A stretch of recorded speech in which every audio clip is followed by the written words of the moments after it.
you engineering types, you know, you're a bit odd, aren't you? What do you mean?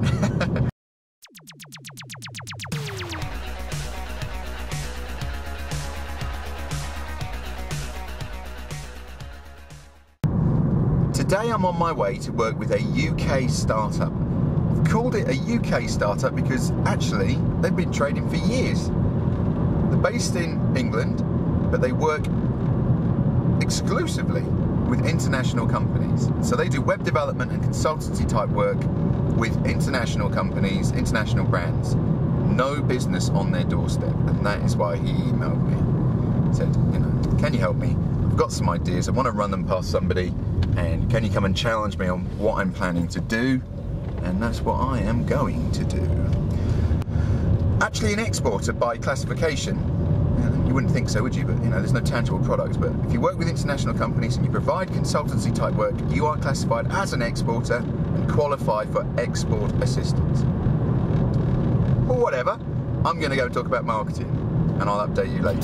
See, I am Wonder Mike, and I like to say hello. Up to the black, to the white, the red, and the brown, the purple, and yellow. But first, I gotta bang, bang, the boogie to the boogie, say up, jump the boogie to the bang. Okay, I've left the digital marketing company, and the biggest conclusion today from our discussion is the fact that they are not a digital marketing company. That is not my mistake. That is what I was told by him he was. But I don't think he is at all. We're walking. He's making the coffee in the kitchen. So we're doing, what do you want to call it? Introductory chat, right? So just tell me again what you do. I remember it this way, because we spoke a couple of months ago that you do technical writing for engineering sector, for international companies, and you're going to open up websites for them in the UK and do digital marketing. I said, yeah, that's what I do.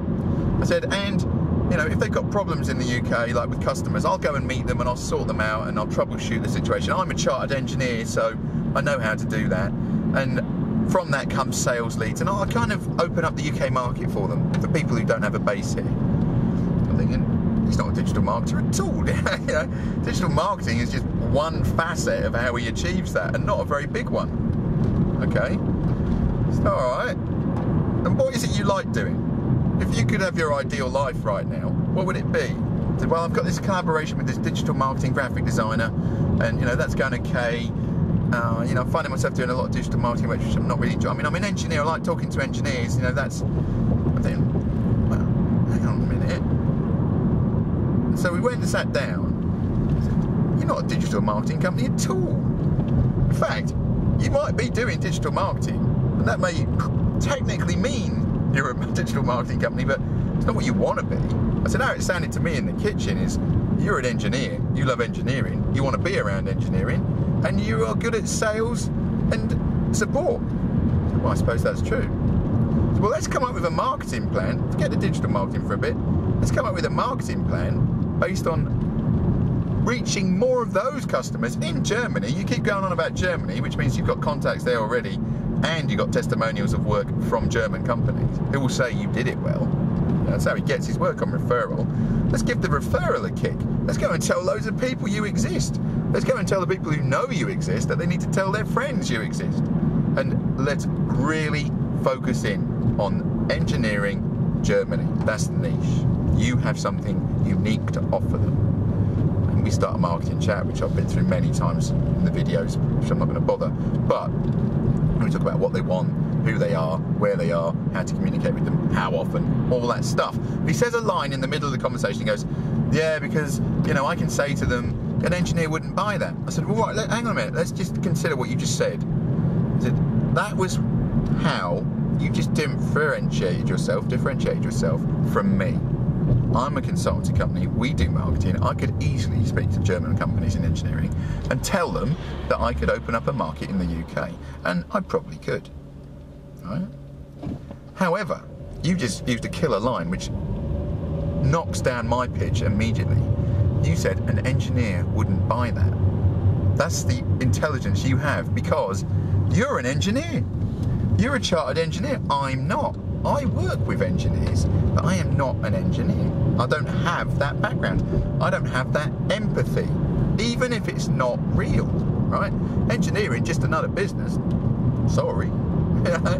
All businesses work the same way, I'm afraid. And you might have special stuff, but fundamentally still a business.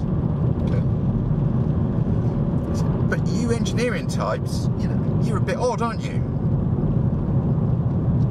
What do you mean? I said, well, you know, I've met lots of engineers. My business partner's an engineer. I said, you know, he's a bit odd, isn't he?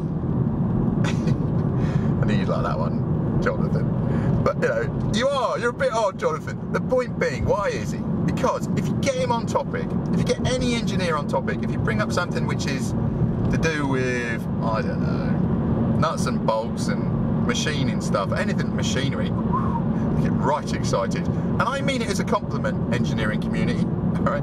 I really do. Really. Because you are a real community.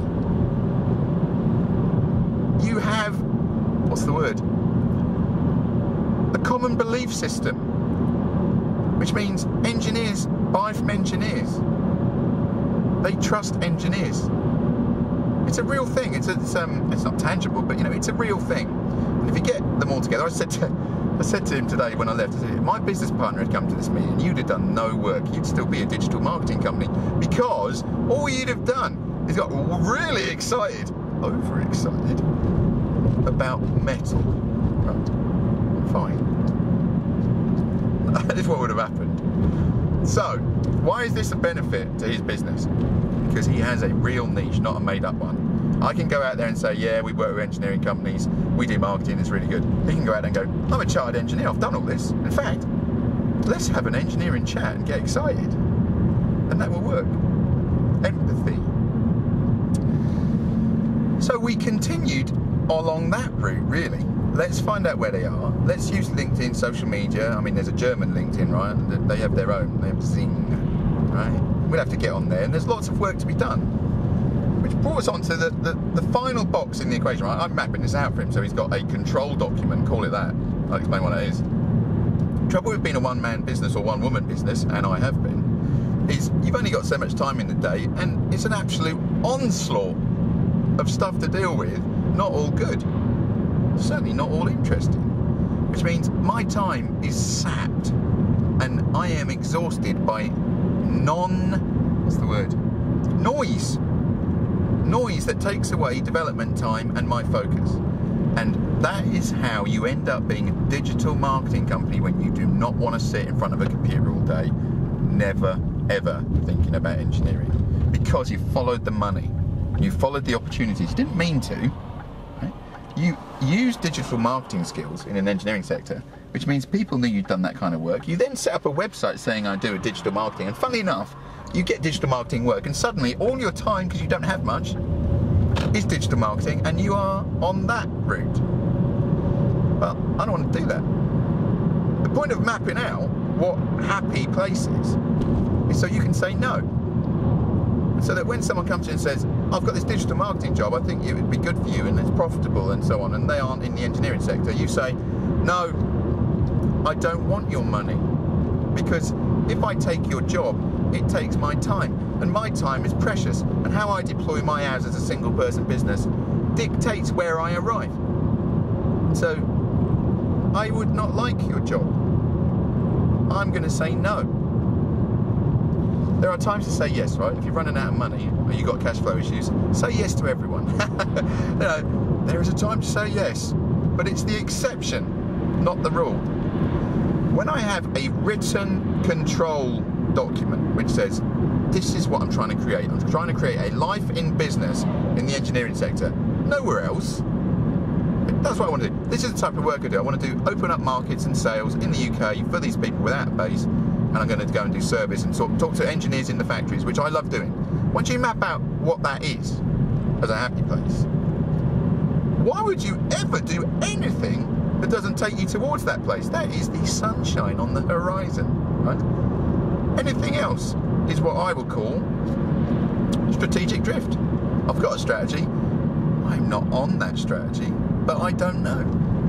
That's what strategic drift is, right? We've gone off on some different strategy without realising, and by the time we do realise, I've actually got to go back down the road and spend a load of money and hassle before I can get to where I want to go, if ever. People say to me, I need to work in the business, not on the business. I hate that expression, right? But I know what they mean. I want to have control of the business. That's what they're saying. I want to take it in the direction I want to go, and I don't seem to be doing that. Well, that's because you don't say no enough. And you don't understand with pure clarity.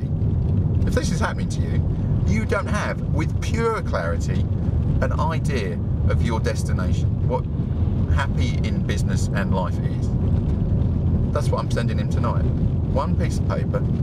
This is what you are. This is what you want to be.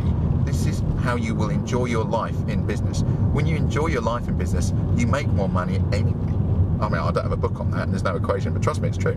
If I'm happy and I'm working, I make more money, I get more customers. I'm just happy. Happy attracts money, right? So I'm going to send it to you tonight. It's your control document, it's your template, it's your benchmark. It will say, this is what I want to do. It will say, these are the 3 marketing strategies that I must execute. You know, who are they? Blah, blah, blah. And there'll be one box which says, control your time. Be very aware of how you deploy your time and say no to money if it's not the right kind of money. Yeah, good advice for businesses. Say no to money.